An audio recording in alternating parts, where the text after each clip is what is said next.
Welcome to the Daily Reminder Network.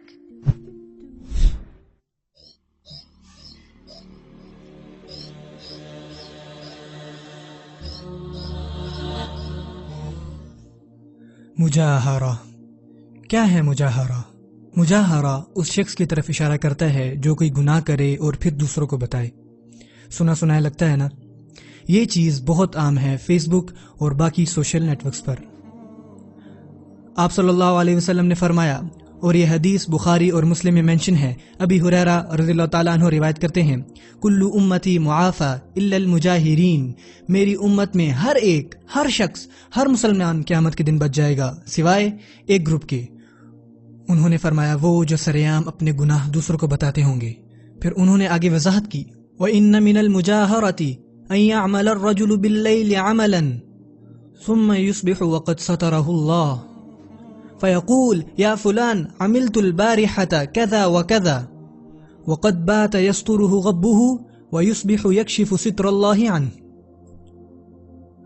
انہوں نے فرمایا مجاہرہ کا مطلب یہ ہے، ایک شخص نے مثال کے طور پر وہ فرماتے ہیں اس نے رات کو کوئی گناہ کیا اور پھر اللہ عز و جل نے اپنی رحمت کے ذریعے اس کا گناہ چھپا دیا، اسے ذلت سے بچایا، لیکن اگلے دن وہ شخص خود لوگوں کو بتاتا ہے، سنو تم لوگوں کو پتہ ہے کل رات میں نے یہ اور یہ کیا تھا، جبکہ اللہ عز و جل نے اس کا پردہ کیا، لیکن اگلے دن جا کر اس نے وہ پردہ اتار کر پھینک دیا۔ یہ ہے مجاہرہ۔ یو سی، گانا سننا ایک گناہ ہے، لیکن پھر لوگوں کو بتانا فیس بک پر کہ میں فلاں اور فلاں گانا سن رہا ہوں جو کہ آپ کرتے ہیں، یہ مجاہرہ ہے، اور یہ گناہ کو اگلے درجے پر لے جاتا ہے اللہ کی نظر میں۔ کلب میں جانا یہ اپنے آپ میں ہی ایک گناہ ہے، پر لوگوں کو فیس بک پر بتانا اور اپنی تصویریں پوسٹ کرنا بوتلوں کے ساتھ، لڑکیوں کے ساتھ، روشنیوں میں، یہ چیز گناہ کو اگلے درجے پر لے جاتی ہے اللہ کی نظر میں، کیونکہ یہ مجاہرہ ہے۔ سسٹر، آپ اپنے حجاب کے لیے اسٹرگل کر رہی ہوں گی، یا پھر خود کو پرفیوم یا میک اپ سے آراستہ نہ کر کے گھر سے نکلنے پر جدوجہد کر رہی ہوں گی۔ اللہ سے توبہ کریں اور اپنی حفاظت کریں، بجائے اس کے کہ اپنی تصویریں پوسٹ کریں۔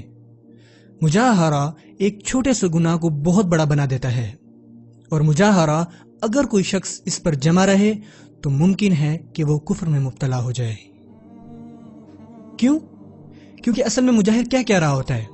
وہ بنیادی طور پر یہ کہہ رہا ہوتا ہے کہ اے اللہ، یہ آپ کے احکامات ہیں، میں نے ان کی نافرمانی کی اور مجھے اس کی کوئی پرواہ نہیں، اور میں یہ بات دنیا کو بھی بتاؤں گا کہ میں نے آپ کی نافرمانی کی ہے۔ یہ ہے وہ جو مجاہر کر رہا ہے، اور اسی لیے یہ چیز اتنی خطرناک ہے۔ اگر آپ کسی بھی گناہ میں مبتلا ہیں، چاہے وہ ہے اسموکنگ، شیشہ، music, pornography, women, lack of Islamic dress code, کوئی بھی گناہ جس میں میں اور آپ مبتلا ہیں، جس میں ہم نہ چاہتے ہوئے بھی مبتلا ہیں، where your سیلفس my brothers and sisters, اور اپنے گناہوں پر روئیں اور ان کو دوسروں کو مت بتائیں۔ امام الحاکم اپنی مستدرک میں روایت کرتے ہیں ابن عمر کی مستند سے کہ رسول اللہ صلی اللہ علیہ وسلم نے فرمایا، دور رہو ایسے غلیظ گناہوں سے جنہیں اللہ نے کرنے سے منع فرمایا ہے، اور جو کوئی ان میں پڑ جاتا ہے اور ایسے گناہ کر بیٹھتا ہے تو اسے کیا کرنا چاہیے؟